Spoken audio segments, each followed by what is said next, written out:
Hello friends, हम आपके लिए क्लासेस का महाराष्ट्र स्टेट बोर्ड का जो कुछ सिलेबस है मैथमेटिक्स का, उसमें से chapter number first three dimension shape and line and angle, इस चैप्टर दोनों चैप्टर की एक क्वेश्चन पेपर जो आगे यूनिट टेस्ट आने वाली है उसमें किस तरह से क्वेश्चन पूछे जाएंगे, एक जरा आपको आइडिया आने के लिए एक क्वेश्चन पेपर बनाया है। नया सिलेबस है, जरा आइडिया ले लो किस तरह से क्वेश्चन पूछे जा सकते। चलो दोनों चैप्टर के ऊपर ऊपर 20 मार्क्स की टेस्ट यहाँ पे निकाली गई है। चलो फर्स्ट क्वेश्चन हमने यहाँ पे लिया है, select correct option. What shape will be form if carrom pieces are place one on top of the other. अगर हम क्या करें, कैरम के जो पीस रहते हैं, ओके, ज्यांना आपण म्हणत असतो कवड्या, कॅरमच्या ज्या काही कवड्या असतात किंवा गोट्या असतात त्या जर आपण एकमेकांवरती जर समजा ठेवत गेलो तर इथे कुठला शेप फॉर्म होतो सांगा बरं। तर इथे फॉर्म होणार आहे मात्र हा जो काही शेप येणार आहे याला काय म्हणतो आपण, सिलेंडर असं म्हणत असतो, बरोबर। Here the cylinder is a form. Okay, second one, which of the following is not a three dimension shape. हमें पता ही स्पेयर, सिलेंडर, कोन ये थ्री डायमेंशन शेप है, उनमें लेंथ, ब्रेड्थ और हाइट, रेडियस वगैरह इफेक्ट रहते। वैसे देखा जाए तो स्क्वायर में खाली लेंथ ही है, बराबर, इसलिए वो, और अगर हम बात भी करें लेंथ और ब्रेड्थ की तो उसमें खाली दो ही चीजें हैं, इसलिए हम बोलेंगे square is a two dimension which is not a three dimension. Okay, if the measures of the angle between 90 to 180, अगर किसी एंगल का मेजर 90 और 180 के बीच में रहता है तो उसे हम बोलते हैं, क्या बोलते हैं, ऑब्ट्यूज एंगल। जीरो एंगल मतलब 0 डिग्री मेजरमेंट, एक्यूट एंगल मतलब 0 टू 90, ओके, ऑब्ट्यूज एंगल बोले तो 90 टू 180 एंड राइट एंगल बोले तो 90 डिग्री एग्जैक्टली। ओके, चलो आगे पूछा गया है the starting point of the ray OP. चलो एक रे ओपी ले लेते हैं हम, यहाँ पे ओ स्टार्टिंग पॉइंट है, यहाँ पे पी पॉइंट ले लिया। यहाँ पे पूछा गया है द स्टार्टिंग पॉइंट ऑफ रे ओपी एंड रे ओक्यू। चलो दूसरा एक रे ले लेते हैं, उसका नाम दे देते हैं, चलो या फिर यहाँ पे लेता हूं मैं दूसरा रे, जिससे हम दे देते हैं ओक्यू ऐसा नेम दे देते हैं। और यहाँ पे पूछा गया है the starting point of the ray OP and ray OQ is a dash point. आप ही बोलो स्टार्टिंग पॉइंट कौन सा है दोनों रे का, ओ पॉइंट आ रहा है, तो आंसर रहेगा अपना ए, ऑप्शन नंबर फर्स्ट। चलो बाद में पूछा गया है is the dash is infinite on a both side. हमें पता ही है लाइन जो रहती है वो दोनों साइड में कैसे रहती है, इनफाइनाइट रहती है, यानी हम कितने भी चाहे तो बढ़ा सकते हैं। आगे देखा लाइन सेगमेंट को एंड पॉइंट रहती है और एक को एक एंड पॉइंट रहता है स्टार्टिंग पॉइंट, बाद में एक साइड कितने बढ़ा सकते हैं। प्लेन जरा अलग टाइप का है, वो फोर साइड में एक्सटेंड कर सकते हैं, बराबर। चलो आगे जाते हैं, अगला क्वेश्चन देखते हैं। यहाँ पे सेकंड क्वेश्चन लिया हमने, मैच द पियर्स। जो कुछ पियर्स है ना वो हमें मैच करनी है, बराबर। और यहाँ पे देखो, चलो ग्रुप ए और ग्रुप बी देके रखा है। ग्रुप ए में दिया है 91 डिग्री। अगर हम 91 डिग्री देखें तो, और यहाँ पे एक साइड में देखें straight angle, cone, cube, right angle, obtuse angle, 91 degree का कौन सा एंगल आता है, 91 डिग्री का एंगल आएगा उसे हम बोलेंगे कौन सा, ऑब्ट्यूज एंगल। यहाँ पे सीधा लिख देंगे हम ऑब्ट्यूज एंगल। आया समझ में। चलो सेकेंड वन, 180 डिग्री का जो कुछ एंगल आएगा तो उसे हम बोलेंगे कौन सा आएगा, 180 का स्ट्रेट एंगल। यहाँ पे हम ले रहे straight angle, straight angle. Okay, बाद में 90 डिग्री का जो एंगल आता है उसे हम बोलते हैं right angle, option D, right angle. Okay, बाद में अगर हम देखें तो ये जो डायग्राम देखे रखिए, ये जो डायग्राम है किसकी है, देखो ये थ्री डायमेंशन डायग्राम है और क्या है, क्यूब है, बराबर। फिर यहाँ पे आ जाएगा cube, this match with cube, and last में ये जो डायग्राम है जो करके क्या पे बर्थडे कैप की तरह देके रखा है, वो जो डायग्राम है किसकी, बोलो, यस, ये जो है वो एक कोन, बराबर। इस तरह से हम सीधे सीधे मैच द पेयर लिख सकते हैं। यहाँ पे बीच में आंसर के लिए जगह दिए, बराबर, वही पे आपको आंसर लिखना है। चलो आगे बोला है ड्रॉ द फॉलोइंग फिगर्स। यहाँ पे हमें फिगर्स ड्रॉ करने के लिए बोला है, बराबर। और फिगर ड्रॉ करने के लिए हमें लगेगी स्केल, बराबर। स्केल का यूज करके हम फिगर ड्रॉ करने वाले हैं। चलो लाइन ए बी बोलिए, तो यहाँ पे लाइन हमें पता है दोनों साइड में इनफाइनाइटली हम क्या कर सकते हैं, इंक्रीज कर सकते हैं। यहाँ पे पॉइंट आ जाएगा बी और यहाँ पे आ जाएगा ए पॉइंट और बी पॉइंट। रे एस टी के लिए रे पता है हमें स्टार्टिंग पॉइंट आएगा और बाद में एक साइड इनफाइनाइटली इंक्रीज कर सकते हैं। यहाँ पे स्टार्टिंग पॉइंट आएगा यस और यहाँ पे आएगा टी। ओके, ये सीधा हाफ मास के लिए आपको ही और हाफ मास के लिए यहाँ पे दिया हुआ है। What mean by acute angle, बोलिए एक्यूट एंगल की यहाँ पे डेफिनेशन पूछी गई है डी में। What mean by acute angle, an angle having measure, an angle having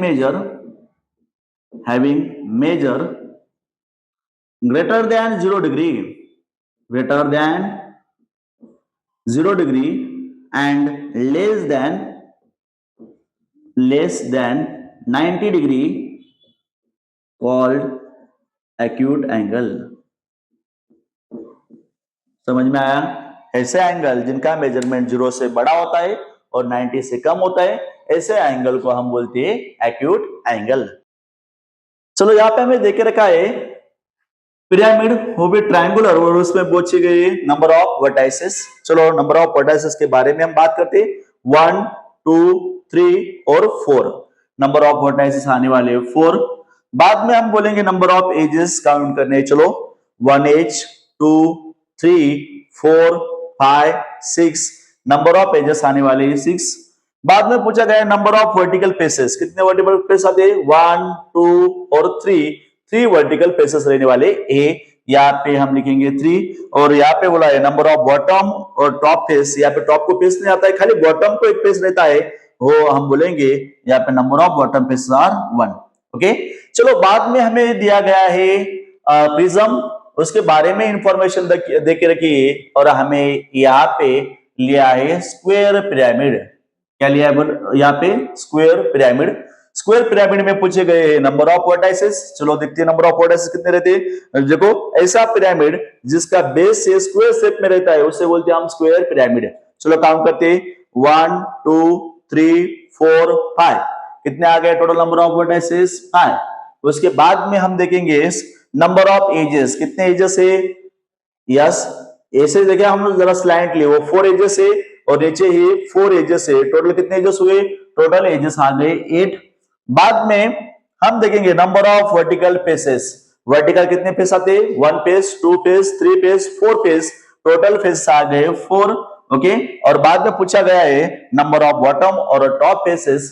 bottom को देखा जाए टॉप को तो फेस आता नहीं, खाली बॉटम का एक फेस आता है और वो रहता है स्क्वायर शेप में। इस तरह से हम ये टेबल कंप्लीट कर सकते हैं।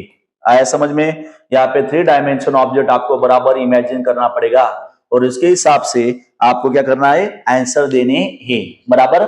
आगे जाते हम, चलो आगे जाने के बाद क्वेश्चन रीड करो आप तब तक। यहाँ पे दिया है write the answer by looking at the figure. कितने मार्क्स के लिए लिया है 4 मार्क्स के लिए। हमें क्या करना है यहाँ पे बराबर क्वेश्चन देखने और क्वेश्चन जो कुछ पूछे फिगर के ऊपर उसके आंसर देने। चलो write the name of any 2 rays. चलो 2 रेज पूछे, मैंने चेंजेस किए क्वेश्चन में। यहाँ पे 2 रेज हमें लिखने हैं। चलो एक डी ए एक रे आ गया बराबर, फिर हम नेम लिख देंगे रे डी ए। नेक्स्ट वन यहाँ पे रे हम लेंगे ई बी और ई सी, हम यहाँ पे लेंगे रे ई बी और आगे हम और भी ले सकते हैं, हम 2 रेज के नेम लिख दिए। On which line is the point E located. चलो जो पॉइंट ई है वो कौन सी लाइन पे लोकेटेड है, हम लिख सकते हैं पी क्यू के ऊपर ई पॉइंट है और एफ सी के ऊपर भी पॉइंट ई आ रहा है। हम लिखेंगे यहाँ पे point E is located on line P Q और F C, line F C. Okay, चलो बाद में हमें पूछा गया है write the any 2 names of the line segment in the figure. चलो 1 मार्क्स के लिए क्वेश्चन दिखे के इसलिए सभी 2 पूछे। चलो यहाँ पे लाइन सेगमेंट का नाम पूछा है, हम लिख सकते हैं F P Q is the one of the line segment जिसे एंड पॉइंट आने चाहिए। फिर हम लिखेंगे यहाँ पे सेगमेंट पी क्यू। चलो सेकंड बताओ, चलो सेगमेंट सी एफ भी हम ले सकते हैं, सेगमेंट सी एफ। और बाद में अगर हम चाहे तो एडी ये भी सेगमेंट आ सकती है इस रे के ऊपर की, वो भी ले सकते हैं ए। सेगमेंट मतलब क्या, जिससे एंड पॉइंट रहते हैं उसे बोलते हैं हम सेगमेंट। ओके, चलो आगे पूछा है what type of the angle BEQ. BEQ यहाँ पे अगर हम देखें तो बीईक्यू है, एंगल दिया है, write the name of each sides. Okay, उनके साइड्स के नेम भी लिखने हैं हमें। चलो एंगल बी क्यू आप ही बताइए कौन से टाइप का एंगल है। अगर हम ऐसा ले तो 90 का है, 90 के ऊपर है, इसका मतलब एंगल बी की यहाँ पे हमें मिल रहा है ऑब्ट्यूज एंगल। ऑब्ट्यूज एंगल हम लिख सकते हैं angle B E Q is obtuse angle. Okay, और बाद में write the names of its sides. Sides कौन से बोले, साइड्स के हम नेम लिख लेंगे, names of side, name of sides, और आम भी बोल सकते हैं हम साइड्स को। नेम ऑफ साइड्स आर रे, रे ई क्यू, और साइड ए क्यू भी बोल सकते हैं, रे ए क्यू एंड रे यस ई बी, ये दोनों साइड्स के नेम आ सकते हैं। इस तरह से हम टोटल 20 मार्क्स में से अच्छे मार्क्स में यहाँ से एग्जाम में ले सकते हैं। वीडियो अच्छा लगा हो तो कमेंट कीजिए, शेयर कीजिए और चैनल को सब्सक्राइब करना मत भूलिए। Thank you.